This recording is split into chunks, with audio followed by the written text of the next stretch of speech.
Hello and welcome to this week's episode of the Imaginary Movie Podcast, a podcast where we watch a movie and then we talk about it. My name is David, and the first rule of Coughlin's Law is give everyone crabs. Crabs for everyone. Crabs and no drinks. Wow. Am I itchy or? My name's Sam, and what the fuck? Just all I got. And I'm Ross. One day you wake up and you've got a wife and a kid. And as I heard that line, I looked at my wife and said, "Where the fuck did you come from?" Not pinning that, Ross. I want to tell this story properly and do it justice. What movie did we watch first? This week we watched four reasons. We watched 1988's Tom Cruise movie. Oh, brilliant! Cocktail. Oh, I thought not the Oscar winner. The Oscar winner, no, Rain Man, which came out in the same year. But no, this is the Golden Raspberry winner. Cocktail.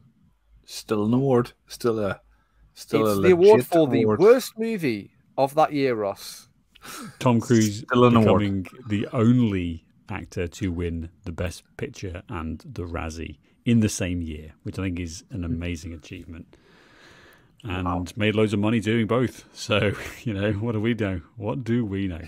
So tell us, why did we watch this? Tell us about your weekend together and how this came about. What happened was Ross and I went to Trinidad, and he dared me to sleep with an older woman and then become a kept man. It's a whole thing. Impressive. He previously ruined my life before as well. No, for some reason we were discussing we didn't even actually discuss what to watch. Ross just put this on at his house with his wife. This is a big caveat, an important part of the story. We were like, let's watch Cocktail. And honestly, I was like, oh yeah, Cocktail. I've heard about it. It's the bartending one. It's Tom Cruise. I'm sure it'll be fine. This is not a movie. I think this is totally fucking sick of people. This is not a movie that people are out there angry about. And they should be. It's been 25 years. It should be 30 years. It should be angry. It's a shocking movie. It's a late 80s. There should be a trigger warning on Disney Plus or wherever we watch this. Warning you not to watch it. This is a post-Top Gun Tom Cruise movie as well. Tom Cruise is absolutely on top of the world already in 1988. And so what is he doing making anyway? So Ross, why did you pick this? It's not. I'm so glad you did, because this is an amazing thing to talk about. And what did your wife think of this? What did Amy think? Oh, not a fan. Oddly enough. Yeah. Good thing you already locked that down, Ross, with the marriage and the baby and things. She knows her place. The rampant sexism and what's that noise, Ross? Is that Amy coming upstairs, coming to kill you? I'm staying in this podcast all night. I'm staying in this room. You're staying in this podcast all weekend by the sound of it, mate.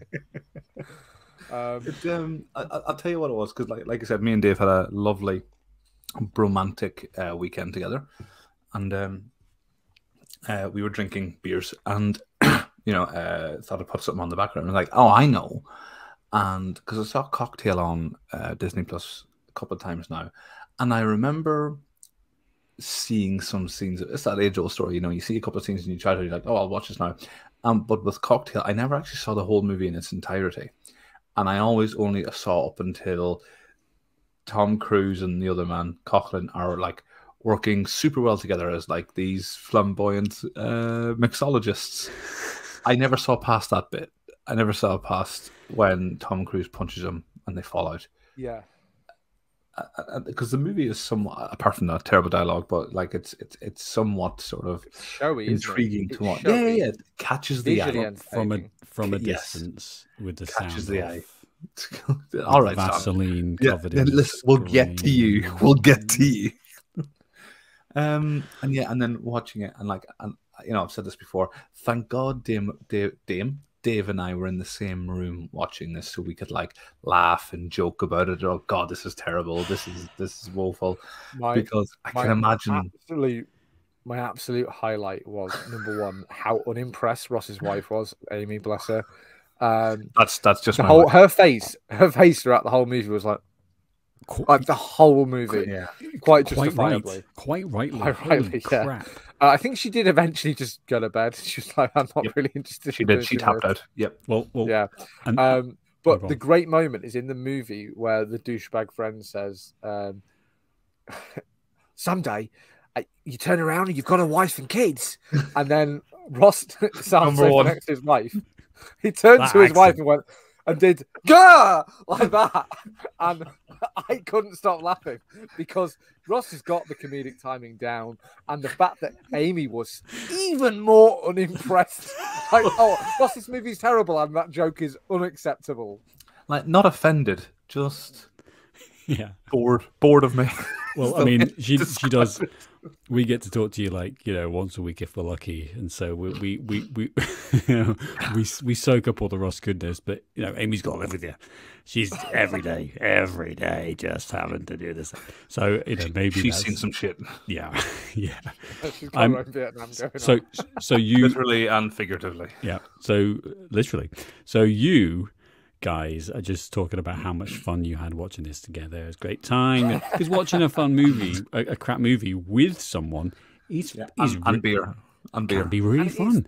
And it's the sort of movie where you're like, well, surely this is now the ceiling of the insanity in this movie. Surely they can't get any more insane than this. It does. And then it just continues to ramp up. So you guys are having just this wonderful time. And so what do you do? You leave your... I'll tell you what we did, Sam. Let me interrupt you. I'll tell you what we did. It's like, oh, wow, Jesus, that movie was terrible. And then me and Dave look at each other. Podcast. And then let's get Sam to watch this. Because me and Dave have already done our work now. Podcast homework. We put in our way. Yeah, exactly. Homework's done. Lazy fucks. And so you leave me to watch this, and just like you, because Nicola usually she'll if it's not something too crap, she's like, well, I'm not a big fan of Tom Cruise, but okay, we'll watch it. And this is why Nicola's not on the podcast. She 26 minutes commitment. She doesn't just like Amy. She because she has no contractual obligation to watch this crap movie. That's what. She went to and let's just straight off the bat. This is the most misogynistic movie. This is the most sexist movie I have ever seen. Can we just put a pin in this for 1 second? Because we need to circle back. Dave, 1 second. That accent you did, that line you did, can you give it to me one more time? Not well. Just like I didn't give it to you well the first time. Just like you did it last time. That's all I want. He's lost it. He can't do it. I'm getting into the One day you wake up. Oh, fuck! I've lost it. Now he's It's gone. now he's in North London. I don't think it was the worst attempt at an accent I've ever done. It was bad, but it wasn't the worst I've ever done. I see you've played knifey spoony before. Yeah, thank you. Amazing, Sam. So here's the thing, Dave. Number one, you're doing an Australian accent, seemingly because Coughlin was Australian, but it was Tom Cruise's uncle who says that line. Coughlin never says it. Yeah, right. So you need to do like a Brooklyn, I had totally Queens... forgotten, by the way. I had totally forgotten this uncle character's in the movie because, like... Can we have a plot summary? And then we can just jump straight in. Okay, so in this movie, a talented New York City bartender takes a job at a bar in America and falls in love. That's everything that IMDb's got to say about that, because I imagine... False. I've been lied to. Even the AI that generated that did not want to watch this movie, and no wonder. Like, that's just back to my claim there. I just can't believe how sexist this movie is. I cannot believe how hateful this movie is. Yeah. Most of it channeled through Brian Brown's Doug Coughlin, who. I don't think there is a more unlikable character in a movie that I can remember. Like Tom Cruise in this movie. Well, maybe, but at least Tom Cruise is, at least as an attempt to make him kind of slightly redeemed towards the end. But there's nothing for this guy. There's nothing. And I think going through this movie, you want to hear something good, Sam? Up until watching this movie again, I thought Brian Brown was Ryan Stiles. From whose line is it anyway? He did. He Nicholas was saying said- to me during when we were, oh, it's got that guy from Whose Line Is It Anyway? And I was like, where? Where is the guy Doesn't- from Whose Line Is It Anyway? I know where you're Oh, coming from. Here's another one. Nicholas said, "Is that the old Lannister dude from Game of Thrones?" I was like, I don't know. Is it? I Oh my thought it was. God. I thought it was Crocodile Dundee for a while. Like it's the same actor. Yeah. There's a whole Fucking range. Paul Hogan. Yeah. Jesus, is it Sam? Can I get a ruling here? Is that racist? No, well, feels no. kinda racist. Australians are so racist anyway, Ross, that it outbalances any racism Yeah, I that can is have towards that's Australians. a very racist country. Yeah. Come on, like one Australian. Oh, it's fucking knifey spoony guy. One 40-year-old Australian in an American movie. Yeah. Right? I think, who knows? That country's got its own problems. And who are we to cast aspersions on it? With Imaginary Movie Podcasts, here we are, right? Australia, come at us. You just been This is not our podcasted. first rodeo with Australia. Our listeners down there must. No, be I declare war on upset. behalf of this podcast. I declare war on Australia. Now, back to this Australian infested movie. The point of the film is like we've got this hot shot who's coming in. Now we've done another Tom Cruise movie before. We did Colour of Money. Colour of Money, and the other one, the one with You Can't Few Handle Good the Men. Truth. A Few Good Men. Few Good Men, thank you. And like our complaint about Tom Cruise is that he is like he's obviously got Weirdness? charisma. Yeah, he's got a charisma which is It's not even the weirdness. It's the Hold on, publicity let me- angle. yeah, like he's got the charisma. He's got this amazing ability. I think like even in this movie where he's standing on the bar and he's like that takes a lot as an actor to do that and to deliver it and get right. That's fine. But the thing that it's infuriating is he's just so fucking shit eating.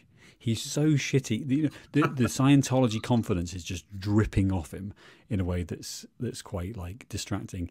And he almost always saves the day by having these moments of like vulnerability where you actually, God, you can see, he's confident, but there's a good guy underneath, and that is what I think this movie just has nothing. It has none of that because all the way through he is so aggressively eating shit off the floor that you just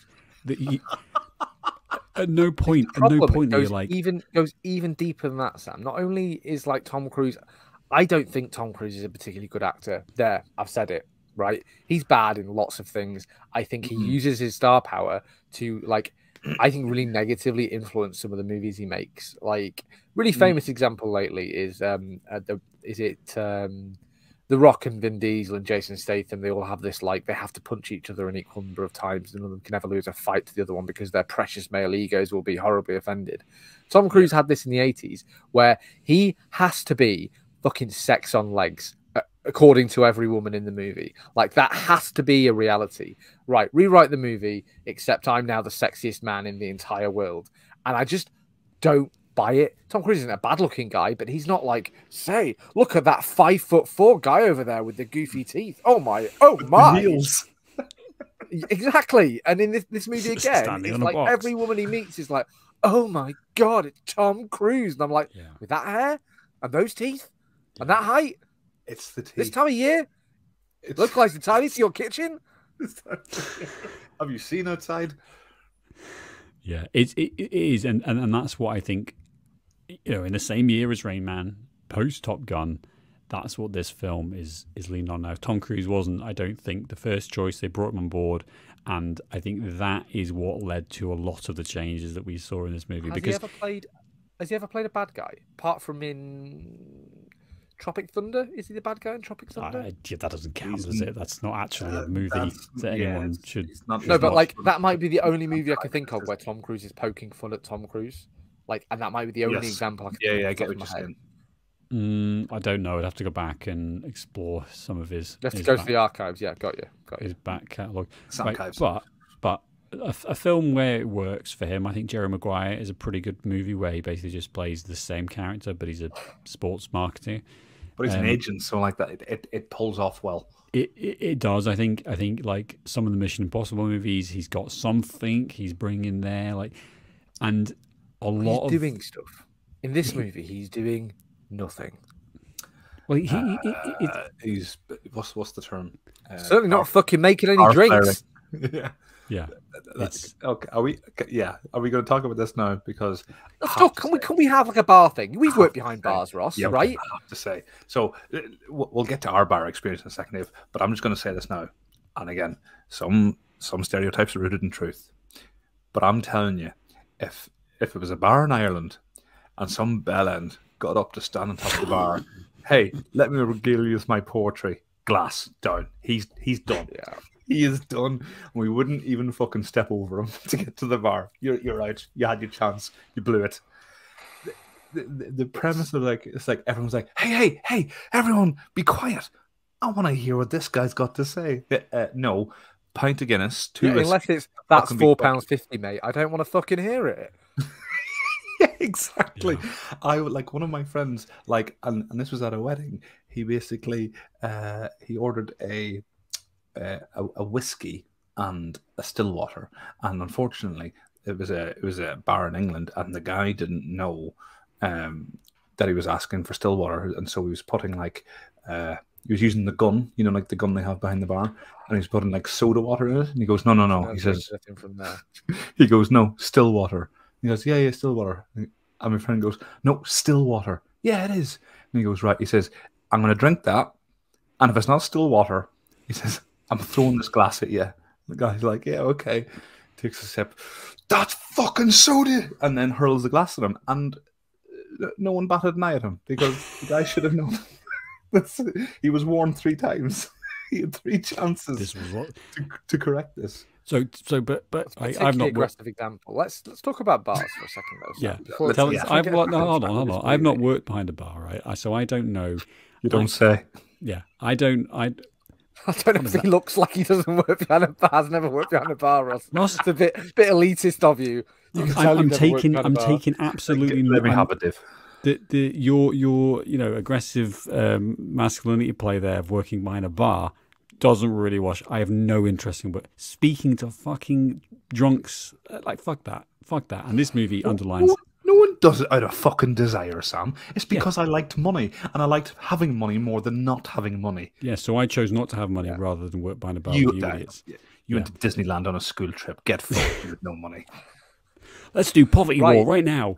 So let me get to the point about bar work, which was not that in Ireland people fucking physically assault barmen on a daily basis, and that's fine. Or Sam's, I'm too precious to have fucking sullied myself by working behind a bar.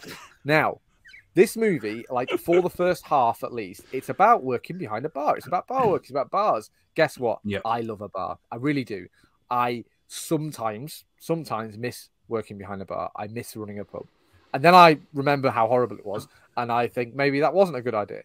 But like, there is a certain allure to it. And I think that's part of the appeal of this movie is that like, it captures at the beginning, it captures some of the fun that working behind a bar on a busy night can be.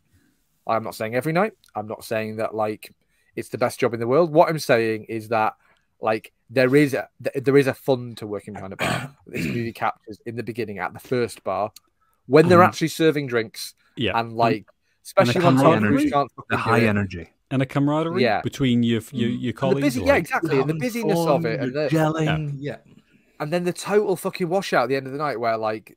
I think that's really well shot as well when they're like at the first shift that Tom Cruise does, and like he's just basically ringing out laying on the bar, exactly, and like that place is a shit state, and it's like 4 a.m, and everyone's drunk, and you can almost smell the scene.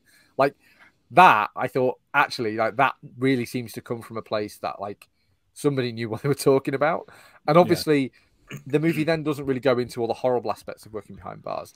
I have worked with lots of people behind bars who are absolutely as horrible as the characters in this movie. So again, like there's maybe a bit of truth there. There's a lot of shitty barmen out there. There's a lot of shitty misogynistic barmen out there. They all find their way into bars.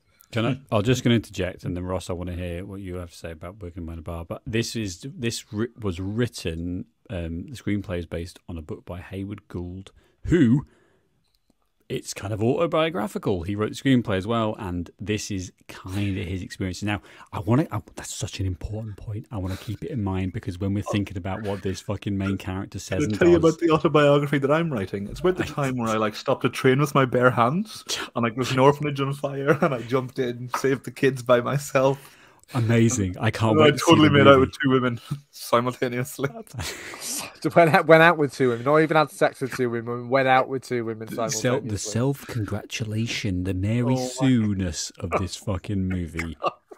It's generously, important. It's a thread. Generously, from the trivia, I assume that the original screenplay before they got Tom Cruise on board was a little bit darker. We'll come and to maybe a little bit more about like how insane and fucking coked up everyone who works in bars and clubs is. Come to it. But Ross, so where does this? You say you recognise something here? Like, what's the point where it goes? It tips over to the edge, and you're like, "What? Like, this is it? Where's the line where this just turns into absolute? Is it the fantasy Beetlejuice nightclub? And the slam poetry. The Beetlejuice slam, the guy in the suit, nightclub. So with a briefcase. It gets it because Dave hit the nail on the head, because at one point, and this is the part where like you will keep watching, it does capture that, like Dave mentioned, the camaraderie, blah blah blah. It's that high energy thing, you know, when things are going well. Do you know what I mean? You're getting through the customers, boom, boom, boom, fucking banging tunes. Journey, Don't Stop Believing's playing. You know what I mean? It's your break in half an hour. You're gonna, hey, listen, I'm not even ashamed. I fucking love Journey, Don't Stop Believing. You can get fucked up. And bar closes in 30 minutes. Then I can have a drink, you know. Oh, and then I'll have a sweet, sweet cigarette. Smoke.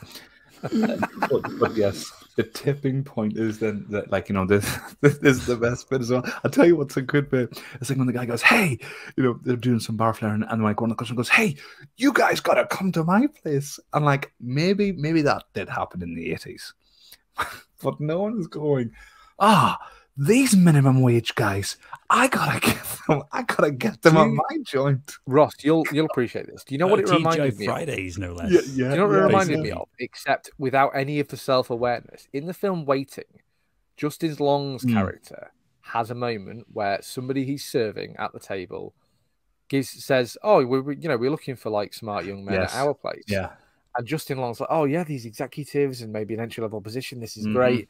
And then it's like fucking Outback Steakhouse or something is the card. And he's like, well, why the fuck would I go from my shitty restaurant job to another shitty restaurant job? Yes. And like that is maybe the more realistic version of that joke, which is like, why would I go and work at this Beetlejuice nightclub for the same money? Very well remembered, Dave. Very well. Why would I possibly want to do that? But this movie doesn't have the self-awareness to realize that. But that's so it's like, right, let's turn it into a Tim Burton nightmare with slam poetry. Let's suspend disbelief, and you know, maybe it was a thing in the 80s, you know, where you wanted to get the good people. I can buy it.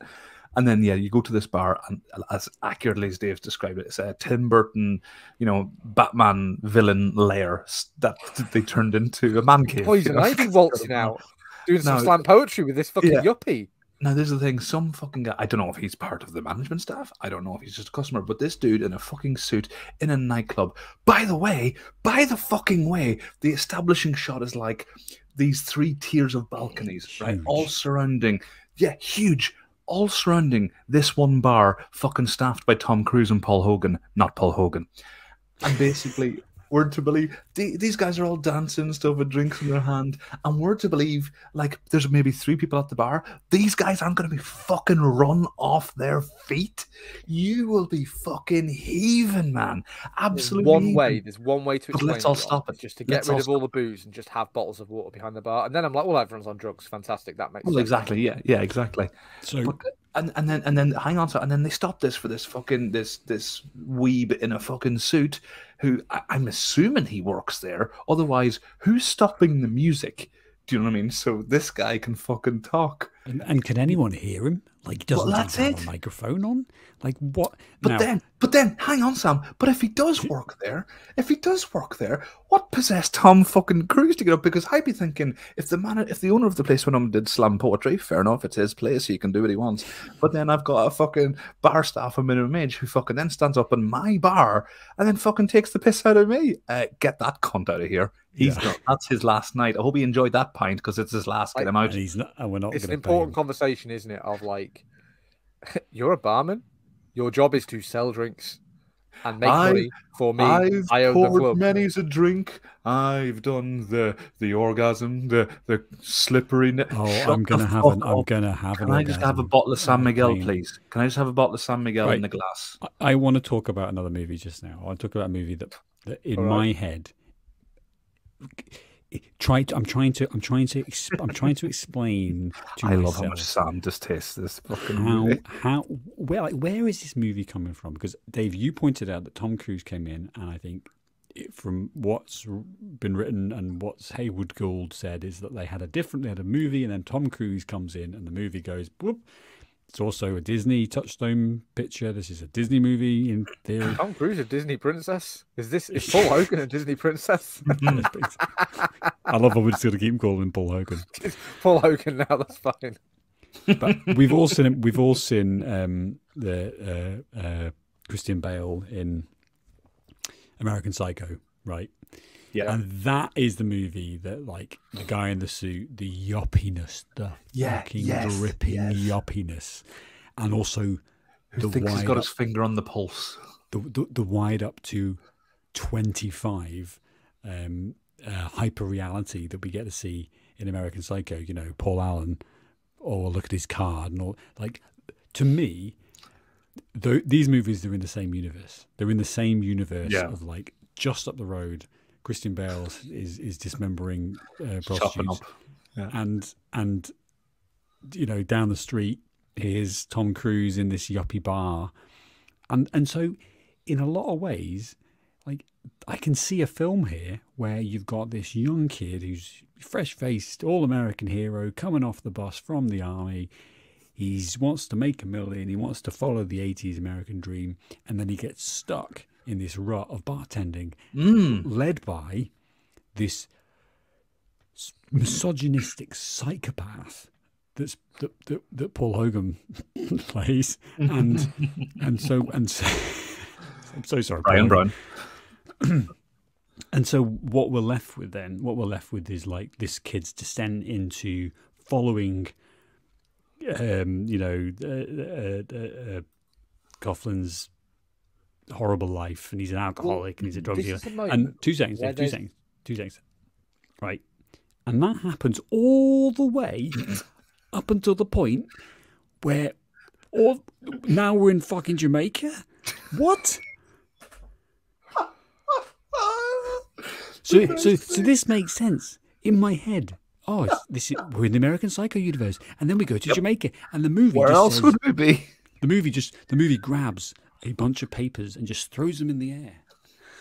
Well, it's one of these things where, like, for a while at least, apart from the performances, and until we get to, like, really crazy bonkers town, and we'll talk about Gina Gershon and the whole thing there, right? But in terms of the bar work, like, we've worked with people, Ross, who, like, oh, why are you 35? Why are you 15 years older than everyone else working in the bar? Like, this is a real thing. Like, people get, because working in a bar is fun. Like, you're working hard. It's a bit of a laugh. You finish, you all get shit-faced behind the bar.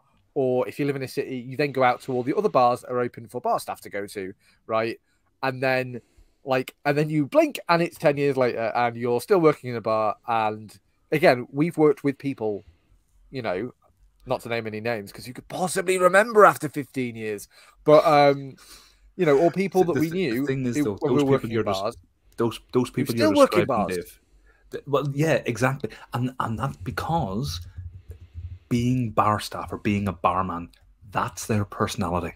Yeah, that's their whole thing. They work in a bar, they work on a Saturday night, and then on a Sunday night they'll go to a bar that caters to bar staff. It's their whole thing. I'll tell you what it is. I mean, you guys might agree with this, but, like, no matter what your sort of profession, barman, fucking executive, whatever, blah blah blah, chef. The only two professions, got you. Yeah, there was three I mentioned.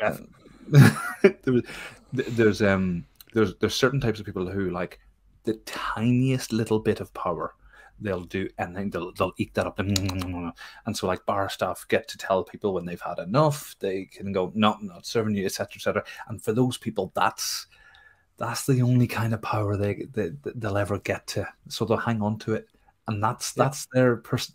Sam, you're making a face. There's that. There's agreeing. that, and there's the okay. again. I mentioned the alert and I'm gonna say it, like the seduction of the lifestyle, and that's a very grandiose way of saying it. Yeah. But like it's this thing, and I worked in a pub in Leeds for like fucking, I don't know, 3 months or something, and basically I was shit faced every single night. I slept all day every single day. Yeah. And that was just what I did. And then I went to work, and we finished work, and we got shit faced, and then I woke up and I went to work, and then that was my life for 3 months. I mean, it suited us really down to the ground when we were in uni. All into like that, being like, that's your life and that's fun and you enjoy it, and then you wake up and you're cockling in this movie where you're like fucking 40 years old and you're like, I was cockling 15 years ago, never mind fucking like 15 years from now. But it happens, and there's a reason, because actually sometimes conversing with strangers, and when I'm around the pub, like conversing with strangers, Ben Reeves, in a bar, getting drunk every day, like it's fun. It's, you know, it's interesting. And obviously, Sam, you'd hate it because you're a fucking introvert. But like for normal people, like it's enjoyable. Well, that's a horrible slight aside. I'm deeply wounded. Fact. I envy you, Sam. Don't be offended. The tears are trickling down my face from your. You don't have any feelings. You're not even human. How could you cut me so deep that I wouldn't enjoy being a fucking robot? A barman. Anyway, so, but it's a good point. It's a good point about Coughlin. It's a good point about this character, and in some ways, he is the most well-developed character in this movie. Like he is the character that has the most thought behind, and it feels like he's coming from a real place, the same place you're describing, Dave, in terms of like. It's really easy to act like you're like this mystic wise person when everyone you're talking to is 19. Like really easy to be this aged genius with your code book of laws, even though you're a fucking sociopath who's drinking these red eyes, which we'll get into. But like, it's easy when everyone's a child and a loser as well. This guy's a fucking loser. This guy is what is he bringing? What is he bringing? What is he doing in life? You know, other than, and I'm not talking about being a barman. I'm talking about just he basically just gets pissed, goes and survives. He does his job, and he goes home. He's exactly as you're describing, Dave, when you were loser in Leeds. No, I'm just checking. I wish I was still there. Fantastic. Yeah. But it's like, actually, there's a point where you think, well, what am I here to do? And this guy's here to be horribly sexist, to have sex and abuse as many women as he can, and corrupt this he's already a prick, but this young guy who is, you know, trying to make $1 million or whatever. But but it's so hard to then channel it, as I say, skipping ahead to the point where we're in a totally different movie. Hey, we're in Jamaica. I don't know. Well, even before Jamaica, we've got the fun bit. Should we explain why we're in Jamaica? No, we'll get there, because there's a bit of a Beetlejuice nightclub before we get there. I don't want to skip Gina Gershon, who's also kind of like not a big name at this point, but like this was the movie where, oh my God, it's Gina Gershon, and she's been in 1,000 things. And I get Ross is doing that glazed look again, because he did this when I mentioned it was Gina Gershon when she appeared in the movie, and he was like, who? But like, so you have, they're working at the Beetlejuice nightclub, and they're doing the slam poetry, and I feel stupid even saying those words. And a really important thing is that Tom Cruise falls in love with Gina Gershon because it's 1988, and of course he would. She's a photographer of some kind and possibly rich. And basically, Coughlin, the older guy, is like, well, I can't have that. I'll have to seduce and have sex with this woman. And it's like, and it all just happens off screen. Which is a bizarre sort of like scenes missing. Oh my God, it's an emotional arc in this movie, and we didn't bother to shoot it because it's just something that happens because we need to get to Jamaica. I did not immediately connect that was the same person, because she comes over in the bar and she's like, can I take a picture? And then Coughlin comes in, he's like, no, just one of you, I can't really. So he takes a picture of Tom Cruise, obviously the sexiest man alive, already at the sexy eyes thing, and then the husband comes along. Like, women are just object. They're literally just mindless fucking dick magnets is all they are in this movie. There is nothing for them to do. And then it's one of the worst ones, isn't it? And then later on, like as you say, Dave, he seduces this photographer, and I'm like, she changed her hair somehow, and I'm like, is that the same woman as before? I don't know. It doesn't. I guess it doesn't matter. And then all of a sudden, doof, there's a fight. They're not friends anymore because he went after his girl that he met 20 minutes ago. Filmmaking. It's the sloppy filmmaking that offends me more even than the misogyny, which is bad. The filmmaking is so sloppy that they bother to like kind of tell you. They probably tell you more about the Gina, the photographer character. You probably have more scenes with her and learn more about her than you do about Elizabeth Shue, who's the Jordan, the woman he gets pregnant at the end of the movie. Like, and then they just throw her away, and it's like, oh, so okay, so I'm meeting the band, and there's Coughlin, and there's Tom Cruise, and there's the uncle, and now there's Gina Gershon, and I think part of that is because I know that she went on to be a bigger star. But like, right, so that's we're building the cast, and then these are going to be the people who are going to be doing the thing. We're going to have the color as money thing. We have the old guy and Tom Cruise and his girlfriend. It's going to be a whole thing. It'll be fun. And then it's like, nah, she's out of the movie, and I'm like, what? And we didn't even get to see like, why did she sleep with Coughlin? What's the motivation there? Because why did she agree to come to the fucking Tim Burton nightclub and make out with him at the bar to piss Tom Cruise off? I'm like, did he take a shit on your bed or something? What is the fucking because thing they're in here? love. They're absolutely smitten. I love this guy. Oh, babe. And now I've seduced you away from Tom Cruise. Do you want to come so that I can like ruin Tom Cruise's life in front of his face? How else do you sell that? It's bizarre. It's bizarre. It's totally bizarre. Right. We must talk about Jamaica now. So we've had the New York stuff. We've had like, all right. Now, importantly, up until this point, what is this movie about? Like, that's the thing that I think we never really get a.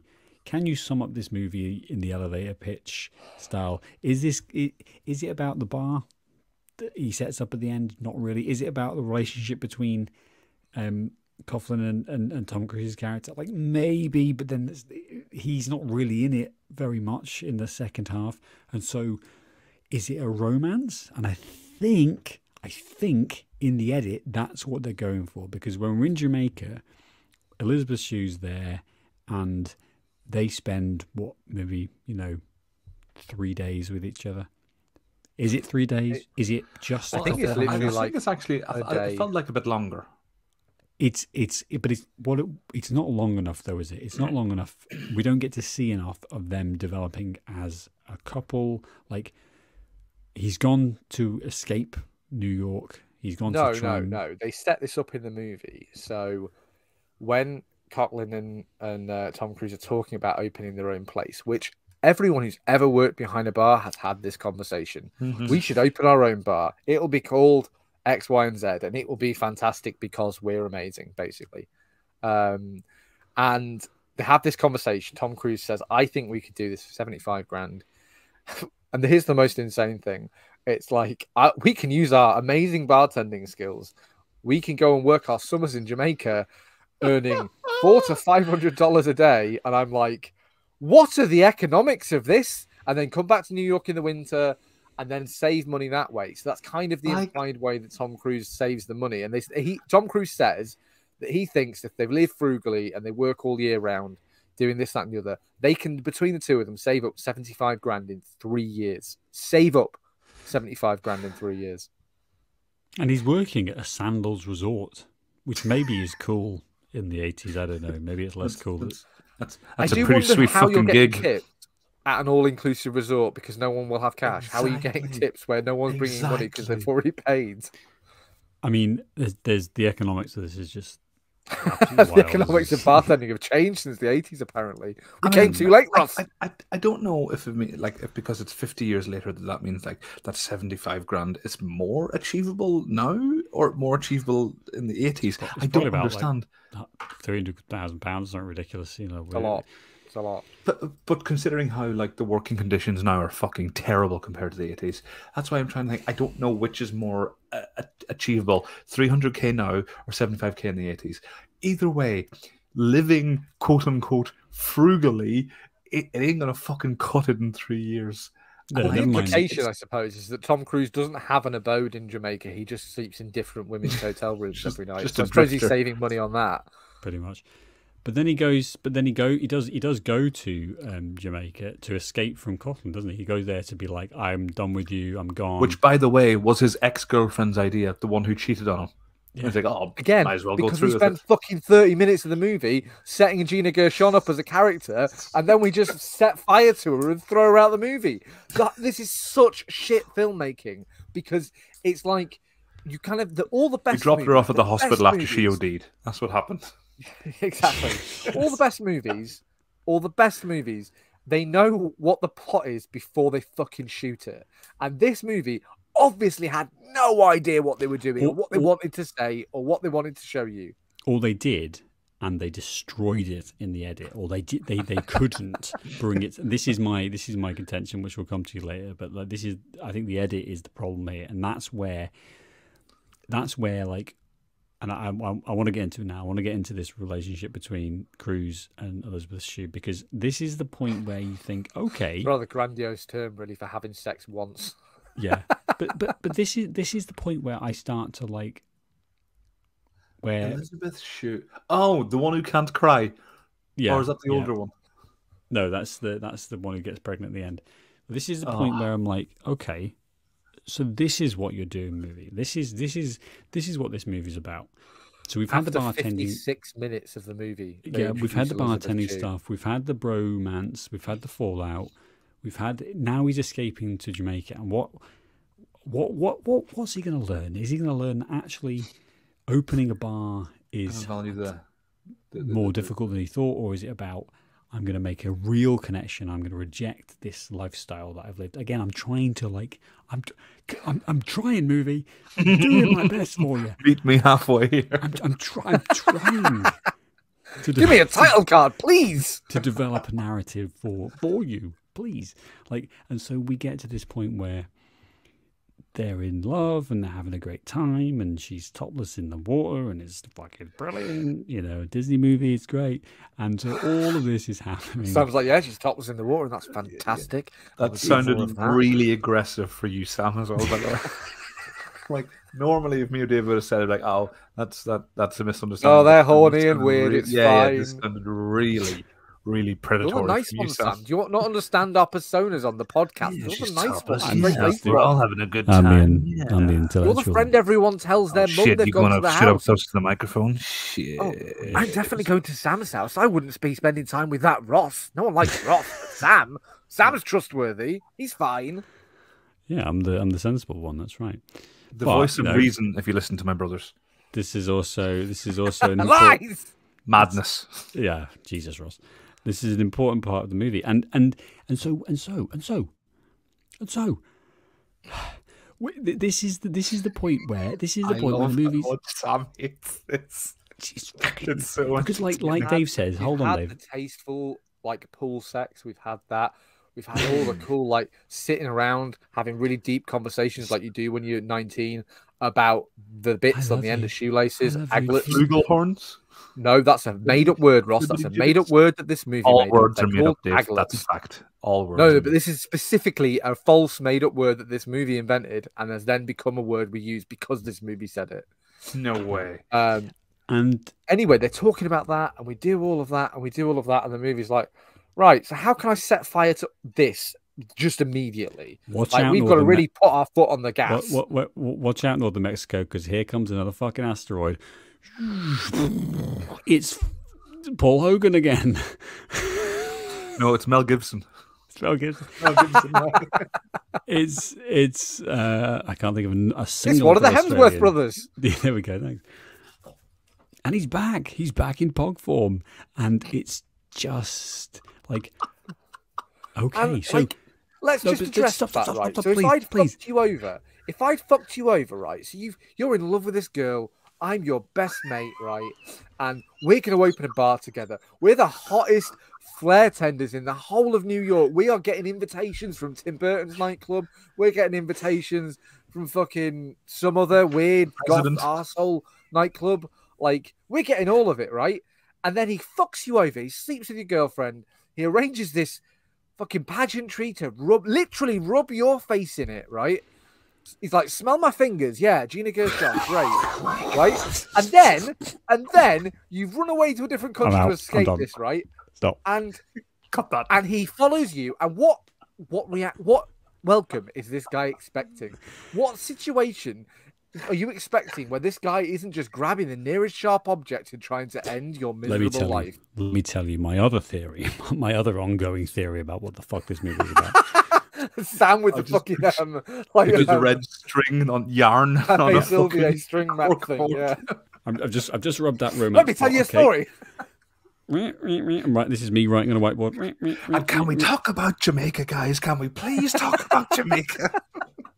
Is this movie about how the Coughlin is actually a abuser, and the film is gonna turn a light on how much this guy is a psychotic abuser, and that's what we're going to see in the latter half of the movie, and we're going to have a realization from Cruise that actually sounds like you had an abusive relationship with this movie, Sam. And then at the I'll end change, of the movie, Sam. I'll write a plot. I'll have a plot. It so many times it let me down. And then at the end of the movie, what we're going to see is we're going to see Cruise saying, I don't need you anymore. I've got my girl. I've got Jamaica. Fuck you. And fuck your bar. And it's going to be great. It's going to be brilliant. And then the movie's like, nope. Rob that out again. We're going to have them basically, as you say, Dave, come back and just be best pals again. And it's a little bit more antagonistic. It's a little bit more antagonistic. Can we reenact the scene, Sam? Can we reenact the scene? So you're Tom Cruise, and I'm the other, and I'm Paul Hogan, or possibly one of the Hemsworth Mel Gibson, brothers, right? I'm Mel Gibson, right? So you're like, oh hi, it's nice, it's so good to see you. I've got married. I'm doing great. I'm doing fantastic. Fuck you. No, I'm doing fantastically. My life's amazing.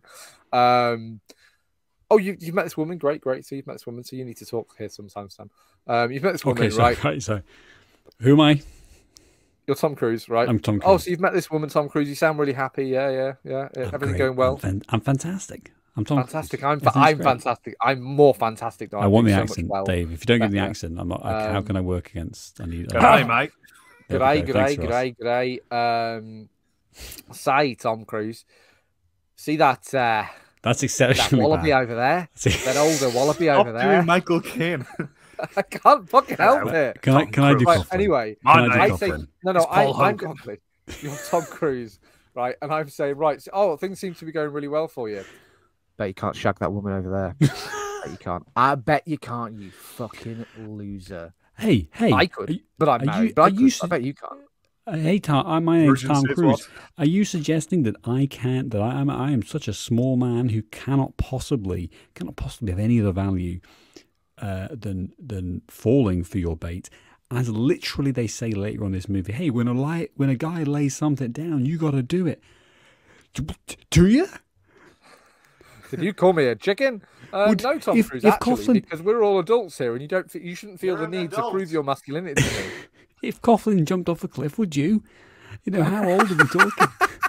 Well, only if he challenged you and said you couldn't jump off a cliff, Sam. Obviously, come on. And so, okay, we're back on the abuser train plot line. Okay, I'm with you, movie. I'm trying. Whatever you say. And so trying so hard, Sam. Yeah, we're back on the abuser train in that Tom Cruise is now the abuser, now actively the abuser. Well, no, I don't think he is. I think at this point, if you cast him as a really, really naive, impressionable 19-year-old who maybe has spent the previous hour of the movie establishing any of that, though. Exactly. I know, and I'm not defending it, but what I'm trying to do, I'm trying to imagine, we rework the movie. If you've done that, and then you get to the point where he's sucked back in because he's so allured by this fucking, he's got a hairline like me, balding, unattractive Australian dude. Hugh Jackman. Thank you. A balding and unattractive, Ross. Come on, play the game. Mel Gibson. That's a good joke. If you're at this point, you think, okay, cool, but now he's going to drop the Elizabeth Shue's character, and that's going to have some kind of real resonance. That's going to mean something. to Cruise, he's going to feel. He doesn't feel any of it. He doesn't give a shit. He doesn't give a shit. And so we end up. She just walks off it literally across the beach, and is it like what are we doing with her? She gets the plane and she's out of the movie until she's not. But she's like basically in Gina Gershon fucking limbo in this movie where she's like, right, we'll establish another character. Let's put that in our back pocket just in case we decide to do anything with that in the next 30 minutes of this movie. Bring forward Lisa Baines playing Bonnie, who is this slightly older, maybe late 30s, 40s, socialite, well established, has this circle of friends, has this lifestyle, and Cruz is her lapdog, who is, obviously great sexual relationship going there. Toy. She's the sugar mama. Yeah, but she is obsessed with him. Like this guy is sweating cocaine. This guy is sweating amphetamine. And this woman's like, ah. Oh my God. That is the performance. That is the performance. It's what I'm saying about Tom Cruise has it written in his contract that he has to be the most special, the most so attractive that this woman, who's like, a self-possessed woman when we first meet her, in certain scenes, like seems to have a bit of gumption and a bit about her. But then she looks at Tom Cruise and she's turned fucking butter. And I'm like, it's Tom Cruise. What are we doing? What are we saying? What universe is this? This movie. They gotta get me to Jamaica. Movie. Pick any other star, like an attractive man, like a really attractive man, not Tom Cruise, who cinema has been telling me for 40 years is a really attractive man, and I still don't buy it. Well, they had Chris Hemsworth playing Coughlin, so they had to get someone else to counter Tom Cruise. He's a stud. Chris Hemsworth. He's a stud. Chris Hemsworth. You sure it's not Liam Hemsworth or the other one? Yeah, I was going to say, there's another one as well, isn't there? I've got loads of names. Don't worry, guys. I've Google the Hemsworth brothers. That's a great mine for you to add to this, Ross. Right, so... you just Google Hemsworth brothers, Ross, while we talk about this movie. I've got a list of names. Don't you worry about that. We then decide we're leaving Jamaica because Tom Cruise has had enough of the good life and wants a bit of the good life, basically. He's had enough the cast have had their holiday, enjoying himself in Jamaica, and he wants to go back to New York and wear these ridiculous 1980s fucking suits. We're back to Yuppie Land, aren't we? We're back to American Psycho. This is we're back in that universe. Side. And they're having it's money, it's great. She's very successful and accomplished and absolutely batshit in love with Tom Cruise for some reason. Who knows why? And then it's like one of those tree frogs secreting a lot of amphetamine. She's hooked. She's literally hooked. Or like some kind of parasite. The contact high, like just buried into a skull. What the fuck is going on? So then the movie, it would make more sense if that was. It really would. Movie. And then Tom Cruise is an alien, and he's got magical powers. Okay, all of this makes sense now. All of it makes sense. And then the movie decides that we need to get rid of her immediately. It lasts maybe 5 minutes, maybe 10, maybe 7 minutes. Do we reintroduce Jordan before this? Because I feel like he's still with, is it Bonnie, the character name? Yeah, with Bonnie. Yeah. So we're still with Bonnie. Yeah, by Guy Pearce. And he goes to the cafe to find Jordan because we have the first interaction with the dad. It's all before he goes to go and get the job with Coughlin again. So the sequence is we have the Bonnie episode of Seinfeld, and then what happens is another poor woman who doesn't get any characterization or she's just dignity. So horny. She doesn't get any dignity. She's so horny for this goddamn fucking bartender. Tom Cruise. But look how he spins the bottle in his hand. Blah, blah, blah, blah. The flaring in this isn't even very good. I don't know how we haven't mentioned the fact the flaring in this is really unimpressive. This is a stupid it's thing. Poor. This is a stupid thing. I can do better than what they were doing in the whole fucking movie. It's just so stupid. Who cares? Just give me a fucking drink. So, literally. It's like, well, you razzle dazzle them. Give me my fucking drink. Yeah, you know what's really going to make me happy, like chemically, alcohol. So how about we just get? No, again, you know what I really like? Secreting this air-ized methamphetamine. Actually, just being close to him, just being stood at the bar is going to get you there. That explains all of it. If Tom Cruise is a tree frog alien who we've nailed secretes methamphetamine from his pores, What a everyone's sentence. behavior in this movie Tom suddenly Cruise makes sense. is MK Ultra in this movie. A CIA agent. The CIA, but because he was in the army, they did fucking experimentation on him. Wherever he goes, he fucking secretes aerosol meth. Hold on. Let me grab my whiteboard. Here we go. Get the red It all yarn. makes sense. Ultra. Excellent. Underline that 3 times. CIA question mark? Oh no, I'm sure there's no question mark. It's definitely right. So Bonnie, we've got the Bonnie bit. Bonnie. She's shitting all over him, which I kind of enjoy. And there's quite a few moments in this movie actually where Brian kind of gets the piss taken out of him a little bit. Like, I feel like I'm only just realizing this. Tom Cruise's name in this movie, Brian. Yes, Brian. That's such a shit name for a character, for your main character in a movie. Go on, Brian Flanagan. Fuck me. Right. So then we need to get Bonnie out of the movie. So they figure out this way, and is this kind of weird scene. Like she slaps him, and again, you know, it's the obligatory 80s art gallery blow up, Sam. Like you have this in all 80s movies because they're all yuppies, and he's not a yuppie now, although he's fucking been having serving them drinks. Could have fooled me.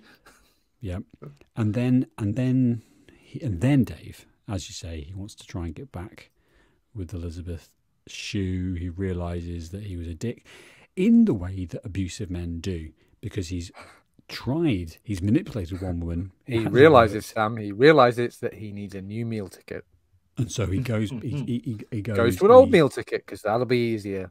Yeah, he doesn't know that she's rich or has a rich family just yet. But he's basically like, okay, I'm an abuser now because I learned that from my great friend, Dr. Abuso, the supervillain, Dr. Abuso. Guy Pearce. Isn't he English? No, Australian. Oh, is he? Right. Okay, there we go. So Sam, come on, I've done my due diligence. Ross wouldn't make a joke that makes no sense. List of famous Australians. Look, I'll just take my fucking word for it, will you? Okay, right. So when I Heath Ledger. So Heath Ledger's cuts his own throat. Jesus.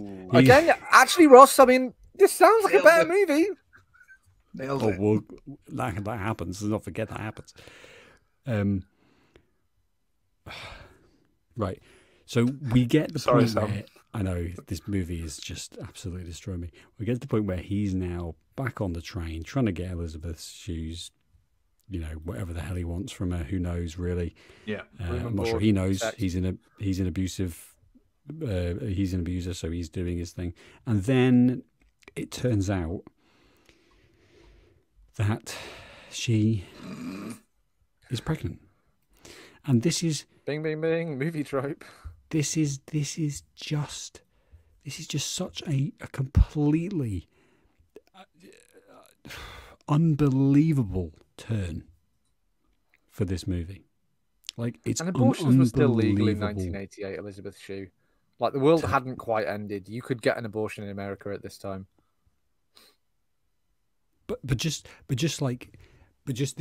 is also, let's not forget, we have the scene where Elizabeth Shue dumps food on him. Again, another point where he's kind of shat on, but he still manages to be shit-eating about it.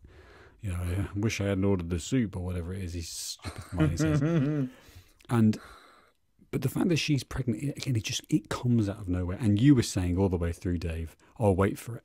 And I was going, and then when this happened, I'm like, what? You know, what's going on? I'm just, the WhatsApp was blowing up with capital letters. I was so confused. And then after that point, as soon as you'd realize where I'm at, you'd go, wait for it. I'm like, there's more? What could possibly we've got be the other more trope, shocking? which is the secret rich girl, which again is just like we have two save the cat moments in this, where it's a thing we do in a movie where we try and redeem the main character. We're trying to prove that he's a good guy. And there are two save the cat moments in this movie. The first one is when Elizabeth Shue's dad tries to give him 10 grand right? And the only reason he doesn't take it is basically because it would have been more if he'd said 50 grand. Suddenly Tom Cruise is having a good long think about that. That's the one thing where he says, no, I will take $10,000 from you to fuck off with no legally binding contract to do so. And the second one is when he just about manages not to sleep with his best mate's wife later on. Like there were two, that's the two moments where the movie's like, he's not a bad guy. He wouldn't actually sleep with his mate's wife, and he wouldn't actually take money from this guy to fuck off. Well, yeah. I was going to sort of like briefly stand in his defense, but I'm like, I don't need to put myself on the line like that. You don't want to die on that hill. No, exactly. That crevasse. You don't want to die in that crevasse. In the 17th craziest thing that happens in this movie, she's pregnant, and yeah, he's like, we get the attempt to save the cat, but really it's not like. And then you think, okay, all right, movie. So, what's the point? Like, what else you got? What is the story at this point? I need to buy a new whiteboard because I'm just so absolutely chock full of madness. I'm scrolling on the walls at this stage. It's Memento style. I'm tattooing things on myself when I wake up from the coma, and I'm like, "Your name is Sam." A good start. Brilliant. In 1988, Tom Cruise made a movie, Cocktail. That's the second thing, or possibly one of the Hemsworth brothers. My Name is Sam, and Cocktail is a movie from 1988. Those are the two things that I know so far. And so where are we going? Like, what's the point? What do we want to do with this baby? Is the baby going to, are we going to see the baby? Is she going to give birth to this? Like, are we going to have, who knows? Who knows? In a typical movie, it would make sense if, like, and it feels like they kind of couldn't decide if the Gina Gershon character is the Jordan character. Like, if it's the same character that we meet early on in the movie, they fall out, they get back together, they fall out, she's pregnant at the end, Tom Cruise decides, I do love her, I do want to spend my life with her, like, why? Let's do that. It's at least something we set up more than fucking 6 minutes ago. Why isn't that the case? I mean, obviously, you maybe couldn't have her sleeping with Russell Crowe. That's the best one yet. You need to be quicker though. You need to be on it. So Russell, maybe you don't have her sleeping with Russell Crowe. I'm just picturing Russell Crowe in this movie. Oh my god, he would probably do quite well actually. I'm a barman, husband to a murdered wife, father of a murdered son.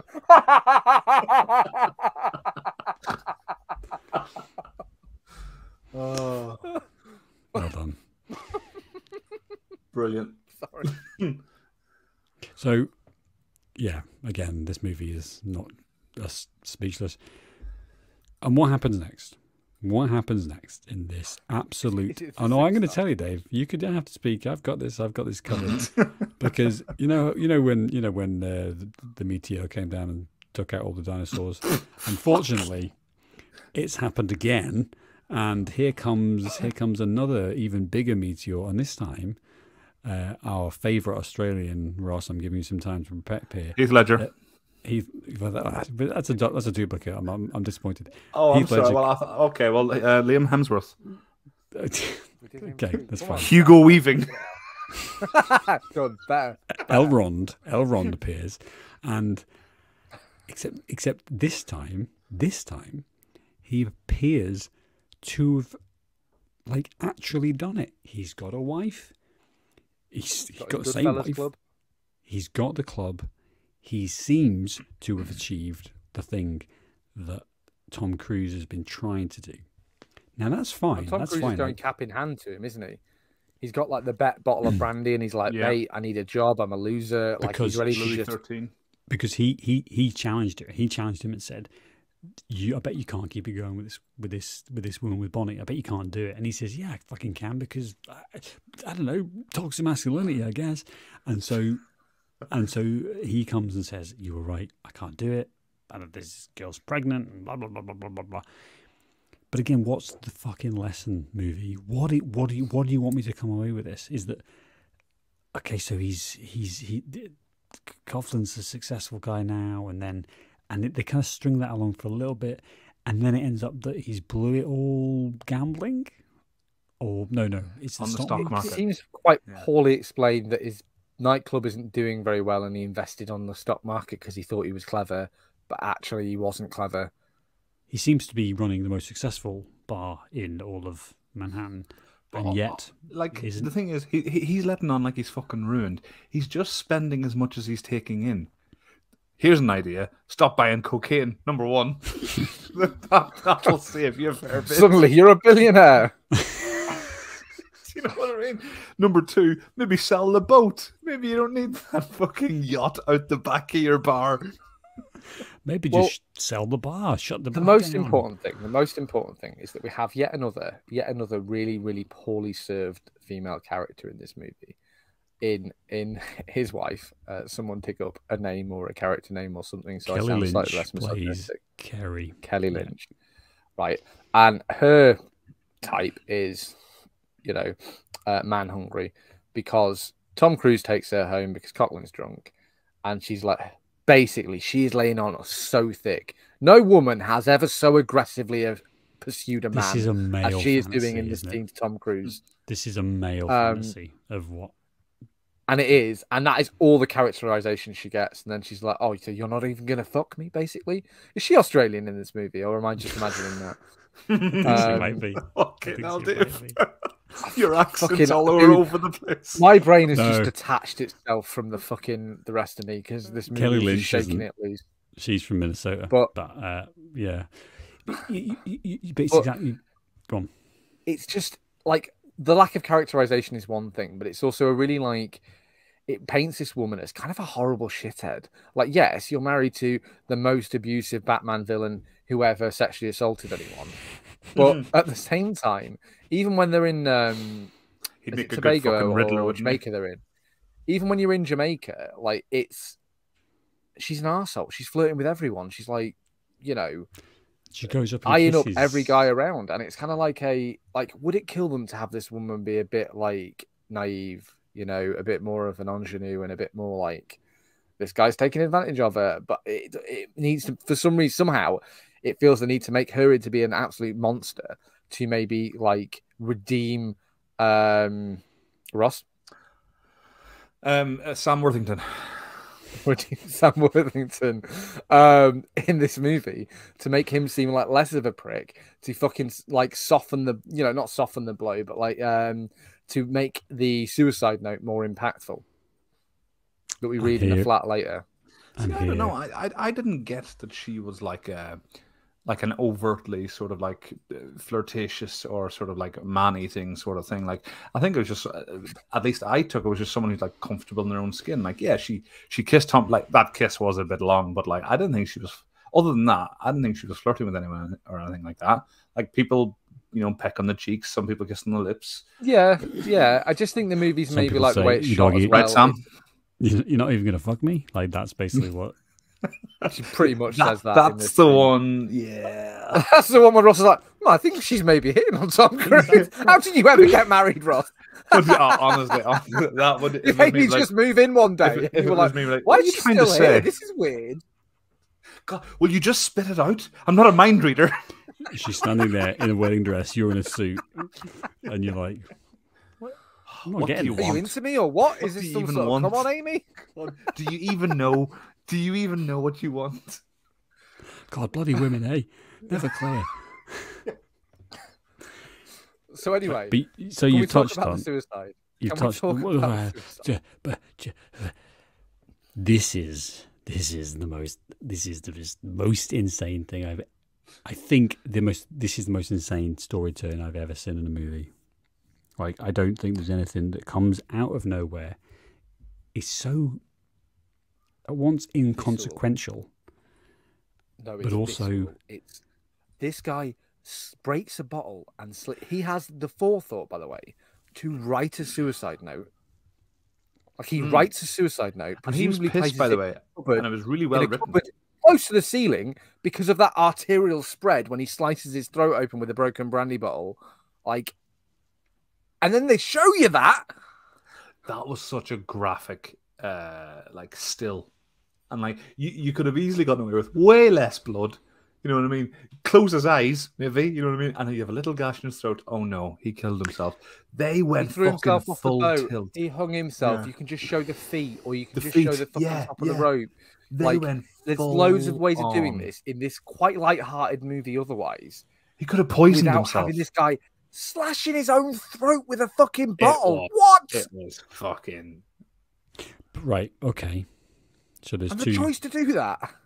100%. It's baffling. It's baffling. But also, what's the movie trying to tell us again? Again, back to the whiteboard. I don't know, Sam. I don't know at this point. What's the narrative? What's the through line that takes us from this guy being cocky and misogynistic, and all of that happens to come into Jamaica to bait Tom Cruise, to like then make amends a little bit and become pals again, very very briefly, and cripplingly lonely.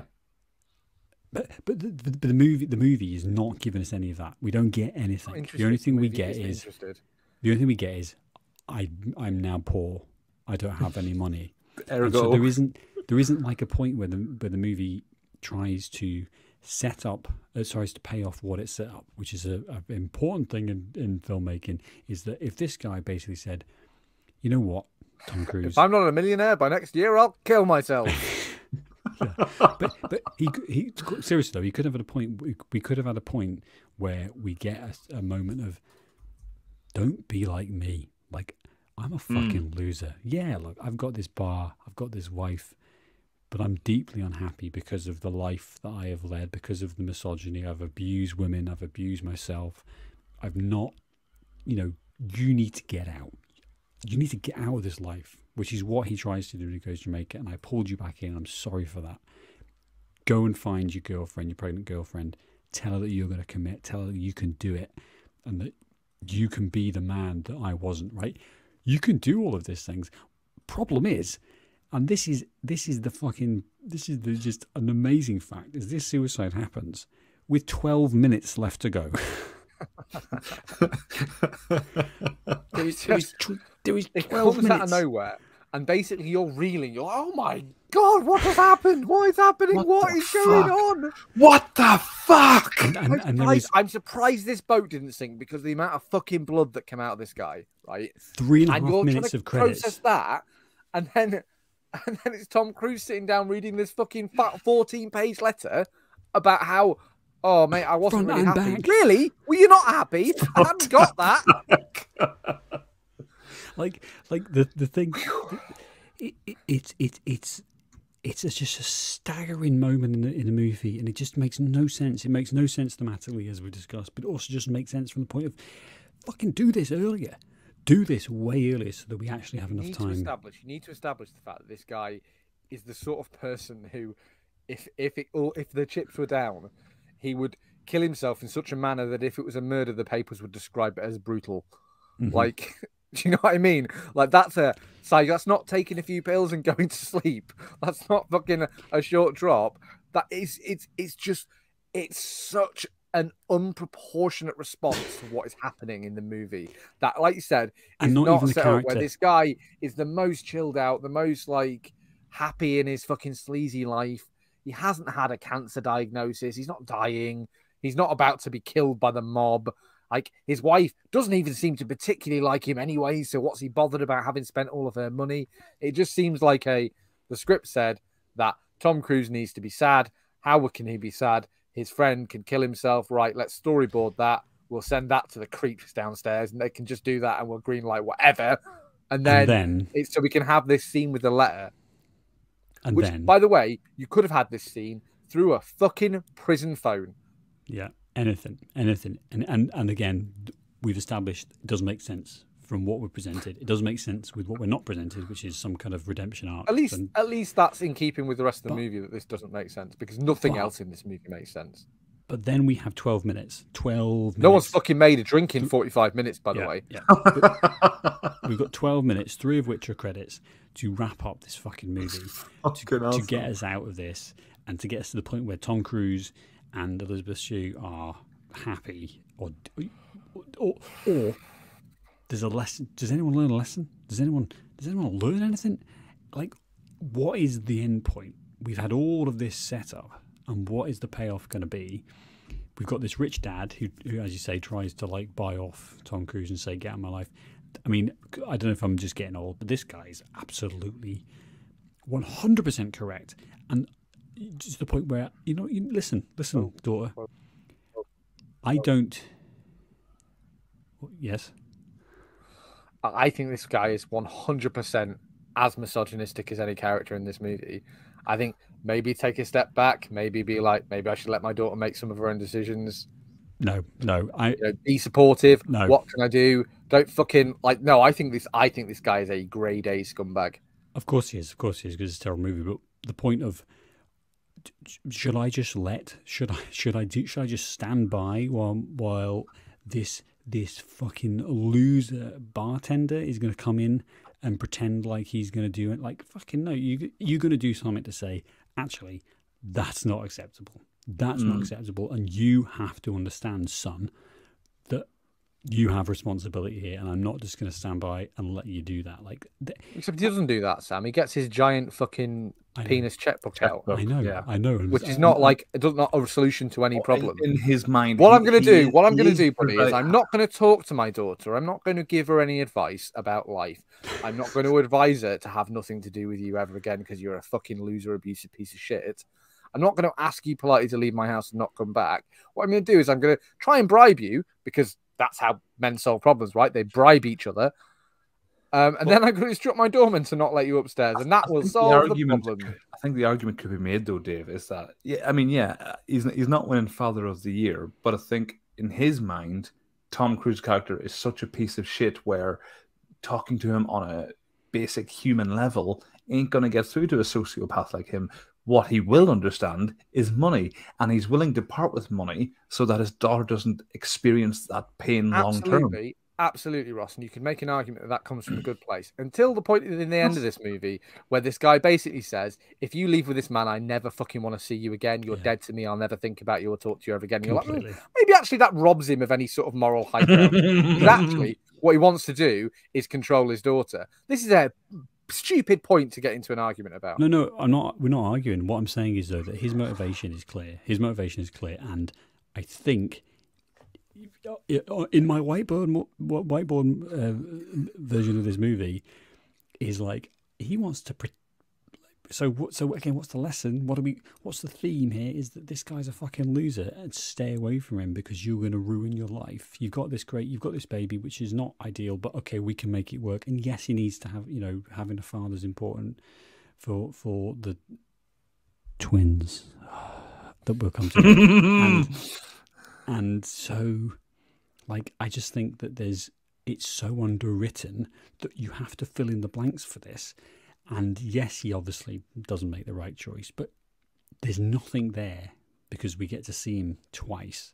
There's nothing there that really connects us with the reality of Elizabeth Shue now. It's to have the scene where Tom Cruise, it's to have a force for Tom Cruise to be fighting against when he gets there and be like, I'm going to block the door and it's my mad, like, impassioned fucking we're in love. And do you know this guy's second name, Elizabeth Shue? Like, and what does she want? What does she want, actually? Like, we don't have any idea other than what she's told that she wants, which is, listen, you're not going to have, you're not going to have my money anymore from the dad, and so we're going to go and we're going to set up a bar. And she wants what any woman wanted in 1988, Sam. She wants to marry a man. And she wants to have babies with Tom Cruise in this bar. And on the floor of this bar after closing. How does Tom Cruise manage to achieve? Let's go back to the very beginning of the movie, which is, I want to get a bar and I want to call it Cocktails and Dreams, and I want it to be awesome and blah blah blah. All these things. So the implication in the movie. No. I know. I'm telling. Because it's important. It's important. The entire movie is predicated on the fact that they need to get 75 grand to do this. And so they go on this massive journey. He gets a girl pregnant. They swim naked in the cove. It's fantastic. Blah, blah, blah, blah. And he could have just borrowed it from his uncle the entire time. The entire movie. It seems like he needs hammer blow of I've knocked this girl up to get his uncle to pony up the dough. You got 75k? Yeah, sure, mate. Yeah, what do you want to do? I want to set up a bar. It's like, great. Not on my block though, right? Where my bar is, because I don't want competition. Like, we even get the conversation start about how stingy he is. You know, doesn't even get free beers. How are you going to get rich? How are you going to get rich is by giving your stupid fucking nephew 75k to set up a mediocre bar. Like, it does look like a proper shit bar. And it looks so he's bad. doing slam poetry. So he's doing the slam poetry nothing. again. He learned nothing. And that's where you want to see like a bottle just lobbed and just hits him right in the fucking temple. And he goes down like a sack of spuds. It feels like the storyline is like fucking Cocktails and Dreams bar closes after 3 weeks because of course it fucking did. And this girl goes from living, you know, in a Manhattan skyrise, a high rise, to being destitute and having to get through fucking 1980s New York, you know. Somehow pay for hospital costs while and give her birth to 2 children. Yeah, while her loser husband stays out till 5 a.m. every fucking you know night. You know that's definitely going to be the case. She I'm has working, baby. I'm working. Yeah. It's like, yeah, you're working on his collar. Talent. Holy this God, is this one film. of the most repugnant movies with some of the most repugnant characters we've ever watched. I've had a lot of fun talking about it. I still, for the life of me, could not tell you the name of this actor who plays the Australian guy. Not plays the Australian guy who plays this character. But it's just wall to wall, like a badly executed movie. Fucking just compounded the embarrassment of human society that, regardless of all the things that we've said, which they were saying in 1988, regardless of all that, regardless of everyone with a brain agreeing that this is one of the worst movies ever made across the board, it made fucking $250 million. That's Hollywood, baby. It's Shut embarrassing, is what it is, Shut up. Ross. That's exactly what it is. And it's, you know, I think, like, in terms of my closing thoughts, is that I think there is a movie in here somewhere. There was a movie, and I think they shot a movie that was a lot darker. That's what it seems to be from It's the Pretty trivia. Woman effect, isn't it? It's Touchstone Pictures. It's Disney. This is a Disney movie. It's a cruise movie. I think that somewhere underneath this, and we've tried to scratch it, we've tried to whiteboard it, there is a movie that's about toxic masculinity, basically, and how if you let negative, abusive people like Tony Abbott get involved, who's an Australian politician. Jeffrey Rush. Sorry. It's the audience. Sam, it wasn't as good. It wasn't a name I knew, and I was like, that's sorry. an Australian guy. It's... Fucking hell, Sam. So some people one got rule, it, some and you people don't. fucking I haven't got. fly in the face I of haven't it. got your skill, Ross. I haven't got your skill. And if you let someone like this ruin your life, you're going to end up like him. You know, you're going to end up a loser, cutting your throat with a fucking unnecessarily gory. That really way. bothered me. The imagery there. Has it come across? That really bothered me. Yeah. Or the movie's just also like, fuck you, Tom Cruise, suck it. That's it. It's all it cares about. And I think for that reason, this is the worst movie I have ever seen. Like, I just don't think it gets any worse than this. It's got a lot in common, Sam, as you say, with Pretty Woman, in terms of, like, they took this quite dark script with something to say about, like, a minor profession or a minor, like, you know, job and a subculture. It took that was probably interesting and had some pathos and maybe something to say, and it might not have been interesting. They took that and then they tried to make it this, like, and then Richard bright... proposed on the outside the balcony, and everyone goes, yeah. Exactly, right? But what they didn't do was, like, actually excise all the dark, disturbing shit in the movie. So every fucking 10 minutes, you take a, like, horrific neck-breaking left turn into the next fucking insane plot movement, and you're like, your brain can't keep up because none of it makes any sense. You don't know what to expect, and then the suicide comes along, and on one hand you're like, oh, well, of course that makes total sense. On the other hand, you're like, but on the other hand, you're like, what is happening? in this light-hearted Disney movie. And it's so discombobulated that, like, even if all of these disparate things were good and they were fucking written, any of these characters in the dialogue didn't make you want to fucking claw your ears off your dialogue. head. Like, you just wouldn't be able to follow it. It's impossible to get into the flow of this movie. It's well said. I agree, Sam. I think this is the worst movie I've ever seen. Maybe Freddy Got Fingered. You're welcome. I don't want to revisit that and find it out. But I did have fun with it. 85 minutes of podcast. I did have fun with it, though. I did have fun with it. It's fun. And that is the difference between a movie that is boring. You know, that's why being shit and making no sense is not the worst thing about a movie. The worst thing about a movie is being boring, because I tell you what, I was never bored. Not for a millisecond was I bored watching this movie. And that's a really fair comment about this movie. It's not boring. Fuck you. You will watch it. And that's Dallas. Perfection.